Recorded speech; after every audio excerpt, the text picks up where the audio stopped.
De nouveaux loups au parc animalier de Sainte-Croix en Moselle. 7 loups noirs en provenance d'un zoo du Danemark. Ils ont découvert leur nouvel environnement ce matin et nous étions aux premières loges, vous le verrez à la fin de ce journal. C'est l'effervescence au parc Sainte-Croix de Rhodes où de nouveaux loups noirs viennent d'arriver du Danemark. Christophe Gaumont, vous avez la chance d'être aux premières loges.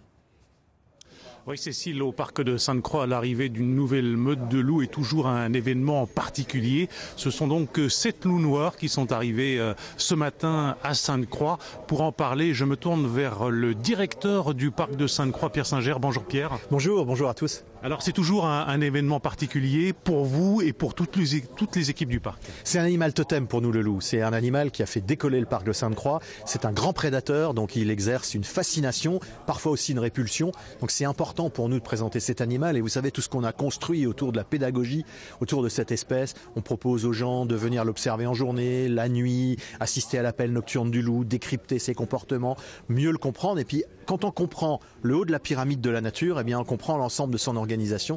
Donc c'est toujours assez fascinant. Et là, ce sont des loups qui arrivent du Danemark, qui s'approprient en ce moment le territoire. C'est beaucoup de joie, beaucoup de bonheur de les voir évoluer déjà.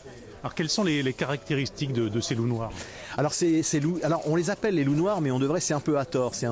On devrait les appeler les Timberwolves. Ils peuvent être blancs, ils peuvent être noirs, ils peuvent être gris. Ce sont de grands loups très impressionnants qui vivent dans les grands espaces de l'Ouest canadien. Ce sont ceux dont on dit qu'ils changent le cours des rivières. Alors comment font-ils ? Ils assurent la limitation du nombre de cervidés. Vous savez qu'on a ces problèmes dans les Vosges. On dit qu'il y a trop de cervidés. Ils assurent donc la régulation des populations de cervidés, donc le retour de la forêt, et avec le retour de la forêt, le retour du castor. Et quand le castor est de retour, il crée des barrages et il change le cours des rivières. Donc vous voyez à quel point tout est lié dans la nature. Et c'est ça qu'on peut raconter ici au Visitor Center. C'est l'utilité de la présence du loup. Le loup est présent ici à Sainte-Croix depuis quand ? Il est présent depuis 86 et c'est aussi un animal, il faut aussi le dire. Ici, on aime le loup, mais on aime aussi les bergers. C'est important de le dire parce que je sais qu'il y en a certains qui nous regardent aujourd'hui et qui ont bien parfois du mal à assurer la cohabitation. Et je me rappelle que Gérald Singer avait plus de 1000 texels ici à Sainte-Croix et qu'avant que le loup y soit, les moutons y étaient aussi. Merci Pierre. Voilà ce qu'on pouvait dire par rapport à l'arrivée de cette nouvelle meute de loups au parc de Sainte-Croix.